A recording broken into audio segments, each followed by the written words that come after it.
Hi everyone. Toby Brazwell. Did I pronounce that right? It's fine. Okay. Believes something most of us walk right past. That the person, the opportunity, the breakthrough you're all looking for is often already in the room with you.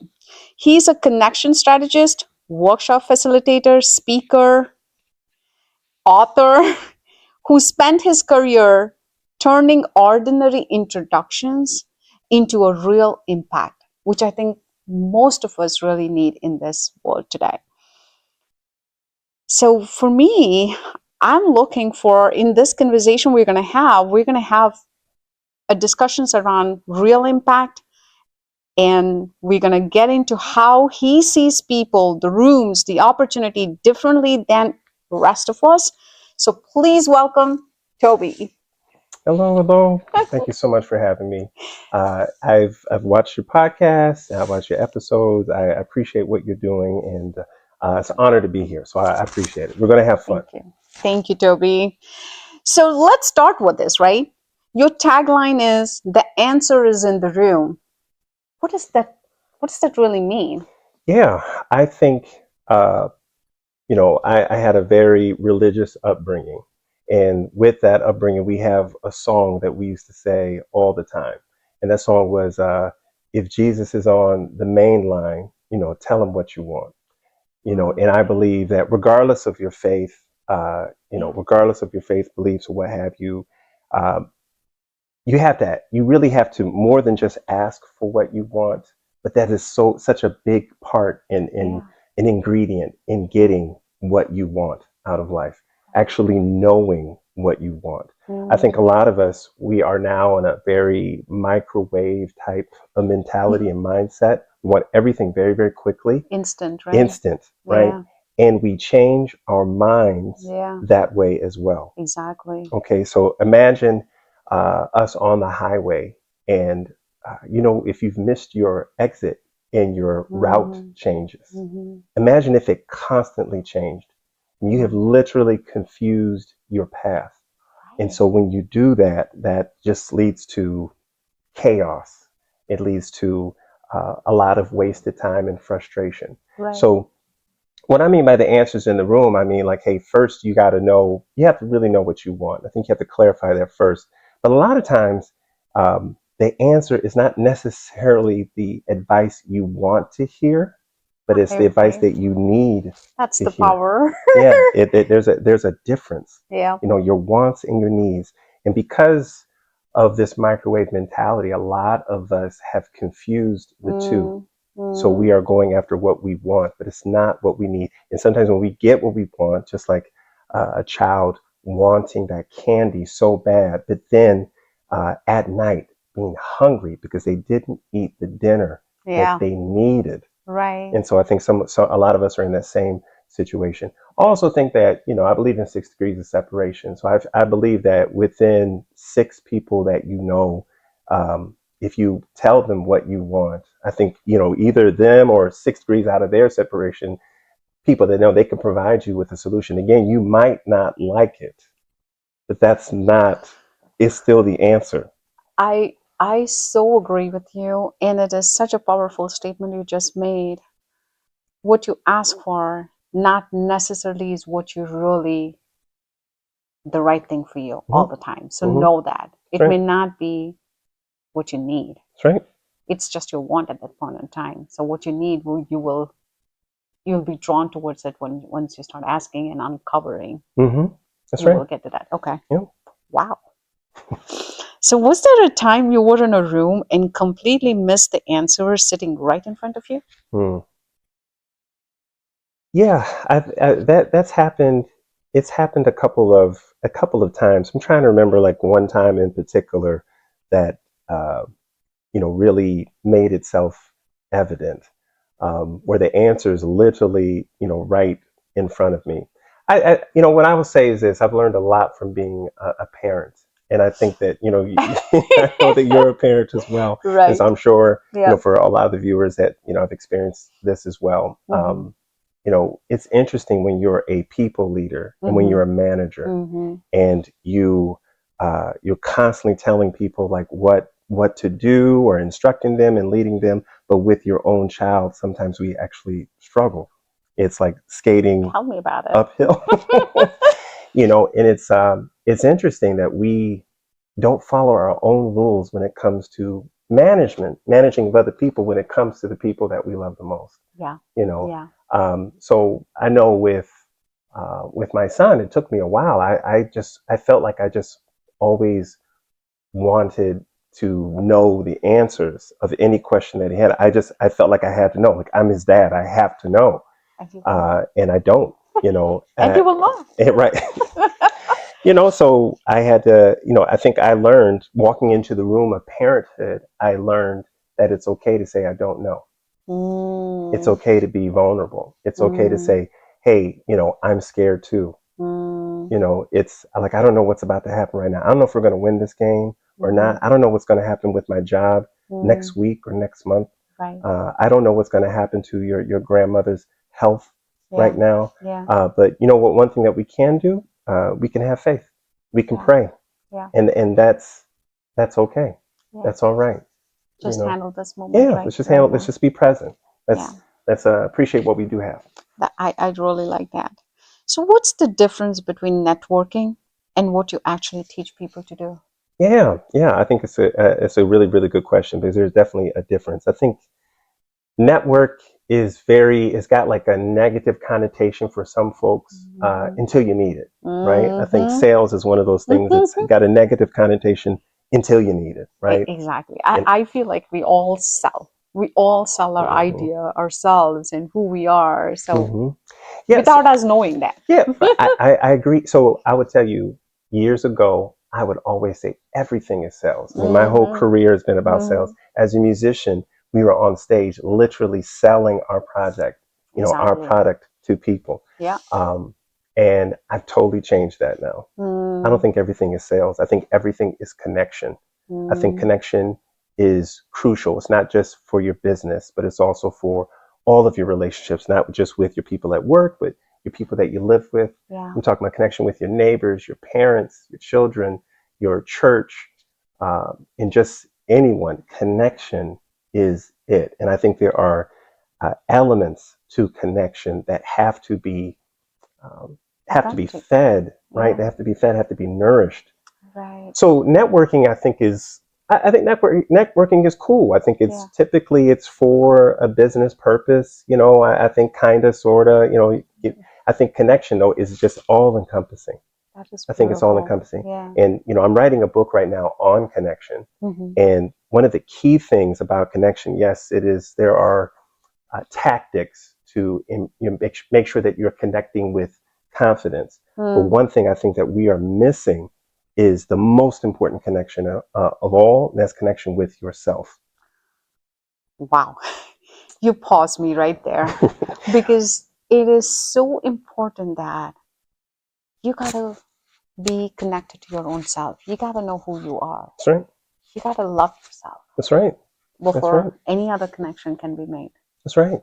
And a lot of us are looking for connection, right? A lot of us are looking for a connection in one way, shape, or form, but we haven't clarified, our connection with ourselves. Right. And so when we meet other people that are interesting, that are great, they are great people, but is the connection 100%? It's almost like looking at your Wi-Fi connection. What's the bandwidth? What's the upload and download speed? It might be good, but is it the best? Can you find something a little bit better? We don't know. I like that. Because, you haven't clarified, what you are, who you are. I want to look at the book that you're writing. Do you want to talk a little bit more about that? Yeah. I'm writing a book on connection. It's called Connection. What's the Password?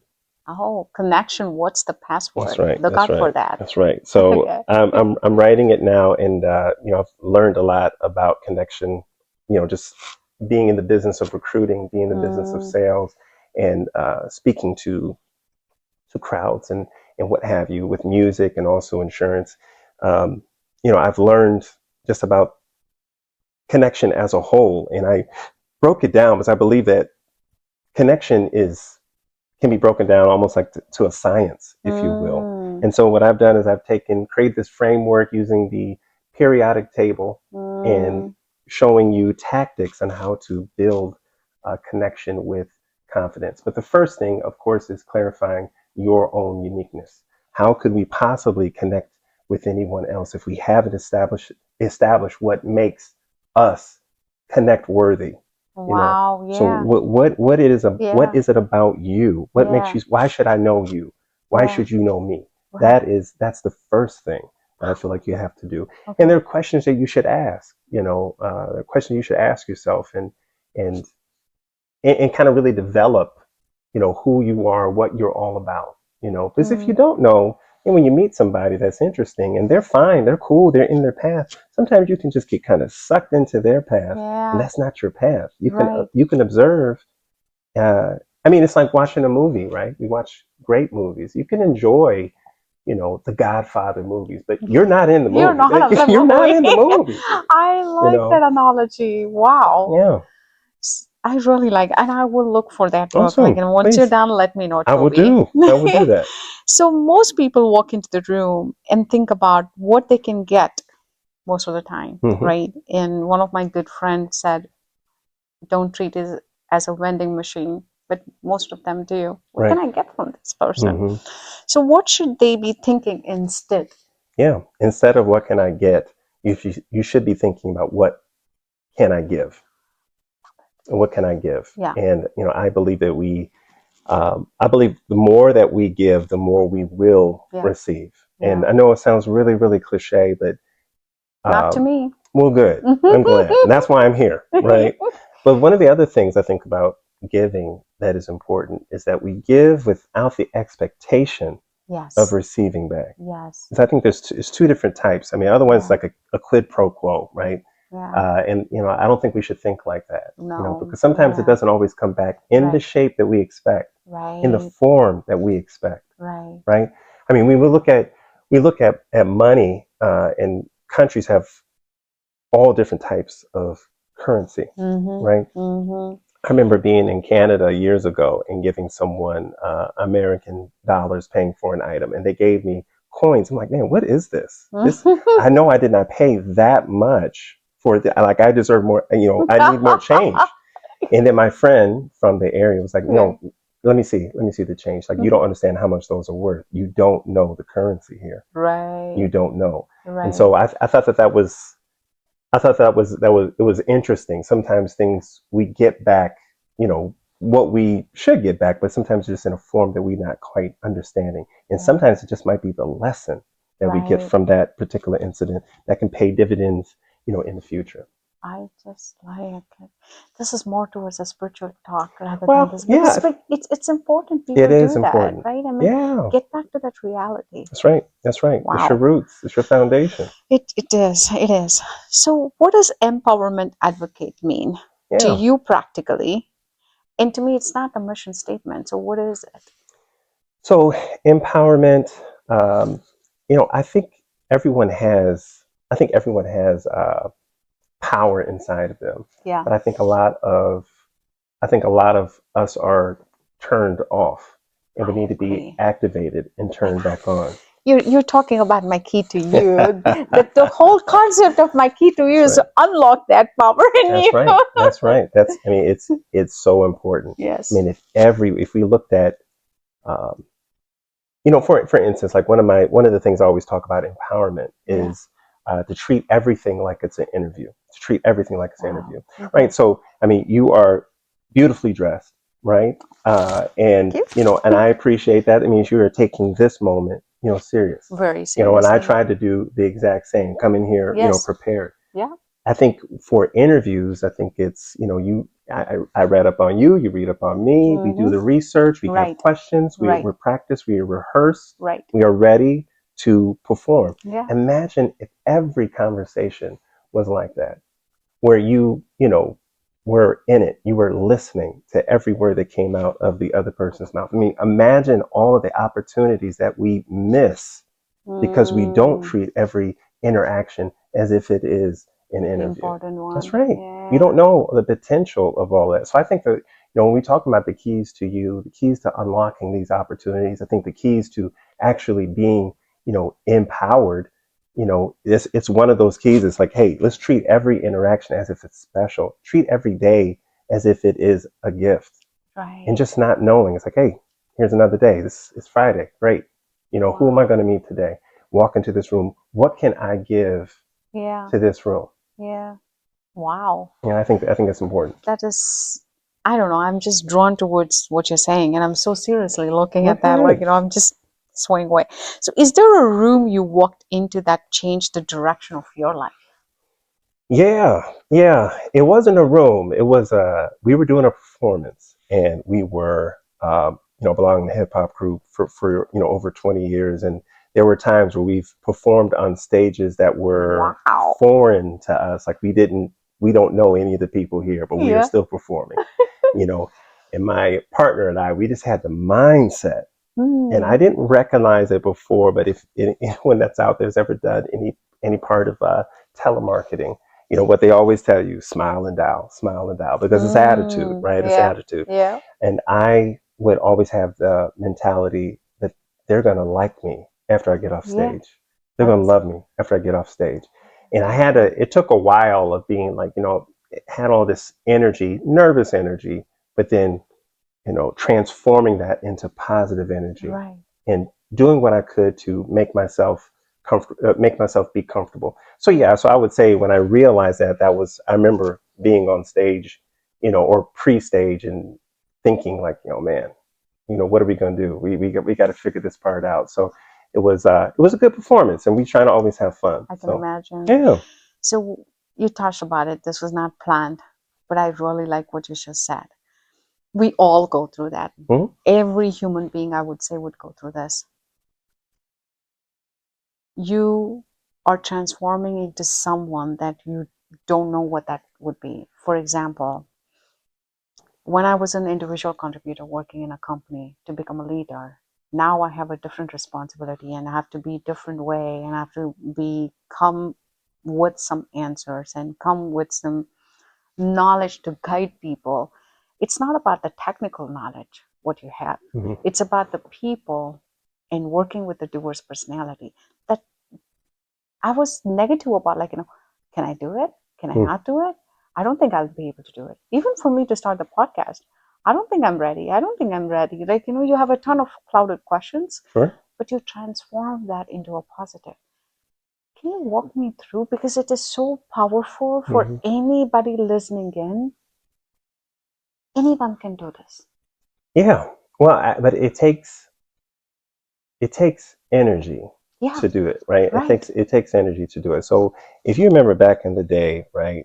You know what? You don't remember this. You have to probably talk to your parents because you're still too young. But I remember I'm feeling so good talking to Toby today. I remember back in the day when we had those those radios that we used to listen to our programs, and before internet kind of took over, but I remember there were certain rooms where the radio worked better than others, and I know the antenna was better, the antenna and things like, but we moved the antenna to get better connection, to be able to connect better. How many people are willing to move for a better connection? How many people are willing to do that? So in my mind, I try to make things really, really simple in my mind, because I believe I don't care I don't care how you voted. I don't care your gender. I don't care what your height is, what your interests are, your hobbies. To a certain extent, I believe that when it all comes down, everyone has a unique number. So let's just say you have a unique number. Your number is 5. Okay. All right. And let's say that my number is 7. Okay. All right. So I'm trying to find what we have in common. You have your circle, I have my circle. Where do our Venn diagrams intersect? I know that they do. I just have to spend enough energy to figure that part out. But without having to be a mathematician, I tell you what, all I have to think about is 5 times 7. That's 35. I know we have that one point of contact. We're both parents. That's another point of contact. We're both managers. That's another point of contact. We both have podcasts, yet another form of podcast. It takes energy to get there, right? And it doesn't mean that we're going to be best friends. It doesn't mean that we're not going to be best friends. It's about it's energy, it's work, it's effort to find those connections. It takes time. I enjoyed that, because I think what what you said, like what you're talking about is like tune your frequency to match the frequency what you want to be, not like what you are right now. Yeah. So always tune yourself that, and Yeah. it's possible. Yeah, it is possible. So when you facilitate a workshop, what's the moment you're watching for the sign that something real just happened? People change right in that workshop. Yeah, man, it's a great feeling when you see that. I look at people's eyes. I look at people's eyes and I look to see if they're on their phones or if they're out, or if their eyes are on me.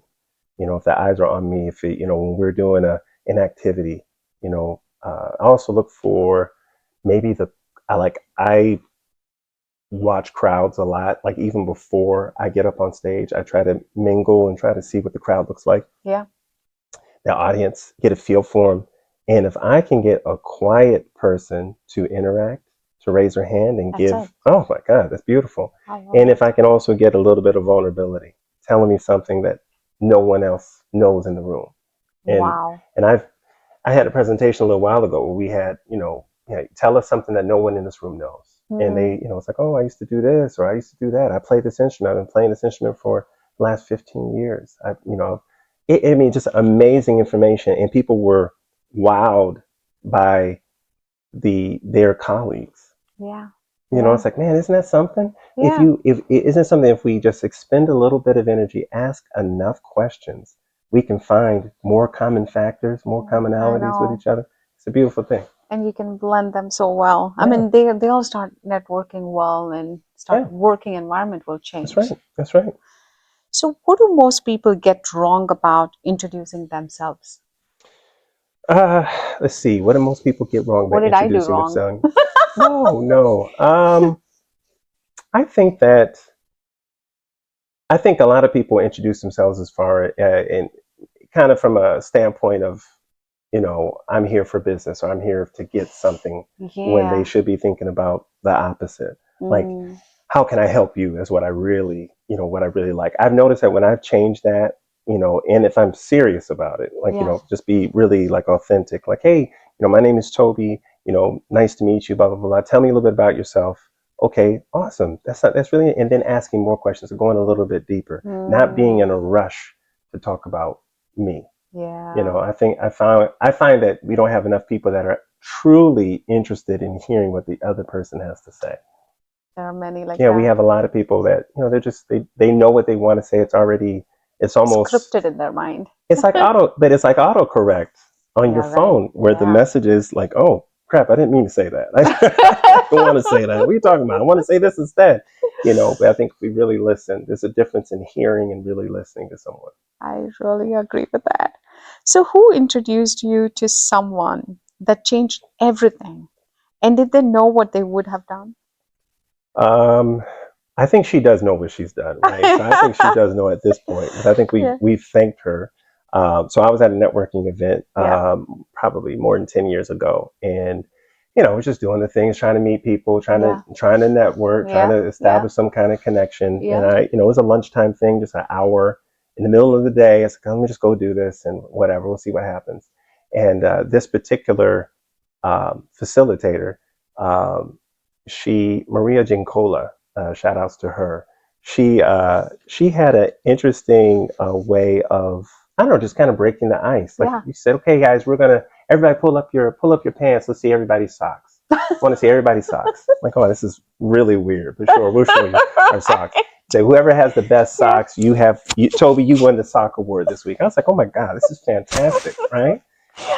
So I won the sock award that week, and it was just a quirky thing, right? I think she might have had like maybe a Starbucks gift card or something like that. There you go. Cool. Oh, that's so cute. So then the next time we met, of course, I mean, my socks were even better that week, right? I'm like, I'm going all out, but I'm not going to be, I'm not going to lose. Yeah. Well, this other guy won. So I'm a little disappointed. She said, you know what? At the end of every meeting, what she always says, hey, I want you to point out or ask, whoever whoever in the room you think could help and be a good connection for you. And most people pick people they know, or some of these meetings just don't happen. But if you trust the process, and she's like, hey, Toby, you and the other sock guy, I want you guys to go, happy hour, do coffee. And I'm looking at the guy's looking at me, and we're like, man, we don't have anything in common. Nothing in common. But outside of the Right. socks, sure. We meet out Yeah. at a bar. We start talking. I figured it was going to be like a 30-minute Mhm. convo, Mhm. a drink, and then like, all right, take care. Mhm. We end up talking for like 2 hours. We on average have spoken to each other probably um, once a day from that moment. He's Wow. clearly one of my closest friends. Wow. We are music partners. We are podcast partners. We are business Okay. partners, all from socks, right? All Wow. from socks. It just started from socks. Yeah, it started from socks, and his love for music is very. It's the same. It was the same love of music. He comes from we grew up different, but it's very, very interesting. I don't even consider him a friend. I just consider him a brother, and he's my brother. That's just Yes. that's it. That our birthdays are 6 months apart to the day, and it's like, Mm. wow. And so all that to come back to your original question, like, man, had she not done that, had we not, You would have missed a exactly, beautiful would have missed friendship. out. Yeah. Yeah. Wow. Wow. I am not able to even come out of that. I wish I get somebody like that. So, what do you want someone to feel, not just learn? Because I think these Mhm. days people are just, oh, give me that one thing that I can take it and fix it in my life today, Mhm. versus really understand and feel what you're saying after they have spent an hour with you. Hmm. Um, I guess I want them to feel that two things, right? I do want them to feel loved in a way. I do want them to feel loved. And I think love is, good works in action. And I think, you have to show it. So me Yes. just saying it, that's one thing, but actually, listening to you. I think so many people are so used to not being listened to, Yeah. whether it's spouses, whether it's, Tell me about it. children. Yeah. Might gonna have to cut that. You're gonna have to cut that. No, but I find like we have. I mean, goodness, we have. There are plenty of people out there that want to be heard, and we have a lot of people out here that should be more eager to listen. Yeah. And so that's one thing. Another thing I would say is, I want them to know that I know them beneath the surface. Mm, I know them beyond the surface. mm, And I think that that's important. I think we have a lot of surface connection right right. now, but Not a not little deeper deeper. connection. Yeah. So we had some yard work done recently, where so Mm-hmm. some of the grass got torn up, and we had Mm-hmm. to replace it. So we have Mm-hmm. sod that we put out, Mm-hmm. and sod looks like regular grass, Yeah. right? Yeah. Um, but that's not The necessarily same. indicating a connection where so it can grow. So you give it a day, you give it a 2 days, 3 days, but unless you are watering it, and I mean watering it Mm, more than you would the regular grass, the mm, roots won't take root, and you have this patch that mm, was supposed to be grass. There's potential there, but just wasn't realized. mm. See what I'm saying? Yeah. So what I want, after spending time with me, I want you to know, hey, that grass is going to grow. I'm willing to put Right. time into it if you are. And I think that's Wow. different. That's beautiful. That's beautiful. Oh my God. So this is the last question. Sure. If if I walked into a room tonight, If you walked into where? any Any room. networking room Sure. tonight, that I don't know a single person, Mm-hmm. I don't know a single thing about their whole process, how do you want me to present myself in that first 60 seconds? The first 60 seconds. I want you to appear authentic. I want you to be What authentic. does that mean? Yeah. Yeah. Well, I think, it kind of goes back to what we talked about before, as far as clarifying your uniqueness, knowing what you're about. Um, I I when I go into rooms now, Mm-hmm. especially rooms where I don't know a lot of people, I have to think about what I want to get out of this beforehand. Mm. We don't start. You don't. I don't go to grocery stores without a list anymore. I have to. I got to go. Look, I like groceries are that. expensive. They are Yes, expensive now. they're You will end up really with. I mean, expensive my right now. goodness. Yes. So I feel like you got to know what you want. I feel like the grocery list is your mission. I Mm, think if I'm going into a room, I am going in there for a mission. Mm. All right. And my mission, the mission could be connect, and I want to get specific about, okay, I have an hour. I want to have 3 genuine conversations. I want to meet 3 really good people, 3 great contacts. And, I want to get 5, 6 business cards, whatever the case may be. Like, so I'm coming with a mission. I'm coming with my mind already in it. And I'm looking for that. And one of the things I like to do is, of course, this person, you might see a person that's just like, oh man, this person's holding court. They're very well liked. Everybody knows them. Yes, I want to meet that person, but I'm also looking for the individual that is alone. I'm also looking for that person that's alone, sitting by themselves. And it's like, hey, how are you? And I'm Toby. Nice to meet you. You mind if I sit here? Tell me about your business. And just see what happens.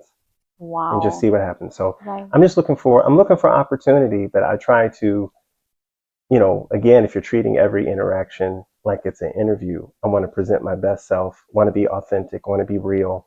I literally, if I guess out of the last like 10 networking events, and if I met 10 to 20 people total in all those networking events in all different places, and if they didn't know each other, I would love if they were all in a room. And if you asked them, hey, have you seen this guy? Have you seen this guy? What did you think about him? And they all say the same thing. That's being authentic. Wow. You see what I'm saying? That's being consistent. Right. 1 + 1 is 2. 2 yesterday, 2 today, and 2 tomorrow. Toby was Toby yesterday, Toby today, and Toby tomorrow. Right. See what I'm saying? Yes, that's perfect, and that's the best answer, thank you. The best thing that one can take from. And this was such a power-packed conversation. And I do want, Toby, once you release your book, I really want to bring you back, please, with the book, and I want a signed copy, and we were going to talk about the book, because I think in these days, with the tech moving into a role, I mean, it's taking a bigger role in all of our life. What would human connection matters more in the AI era? Totally. Right? Totally. We want to decode that through, and I'm sure your book is going to help us with that. So we're going to talk about that together. And thank you so much, Toby, for being on PT today. My pleasure. Thanks so much for having me. I appreciate it. Thank you.